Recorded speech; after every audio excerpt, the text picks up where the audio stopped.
கர்த்தருடைய பரிசுத்தமான நாமம் மகிமைப்படுவதாக.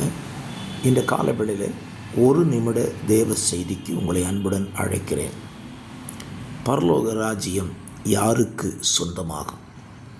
மத்தேயு 19 அதிகாரம் 21 ஐஸ்வர்யவான் பரலோக ராஜ்யத்தில் பிரவேசிப்பது அரிதென்று மெய்யாகவே உங்களுக்கு சொல்லுகிறேன். பரலோக ராஜ்யம் நமக்கு சொந்தமாக வேண்டுமானால் ஐஸ்வர்யத்தின் மேல் நம்முடைய மனதை, கவனத்தை செலுத்த விடாமல் பார்த்து கொண்டால் பரலோக ராஜ்யத்தை சுதந்தரித்து கொள்ளலாம். இயேசுவினிடத்தில் வந்த வாலிபன் ஐஸ்வர்யவான் தான்.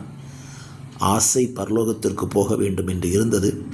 ஆனால் அவன் மனம் ஐஸ்வர்யத்தின் மேல் பற்றுதலாயிருந்தது.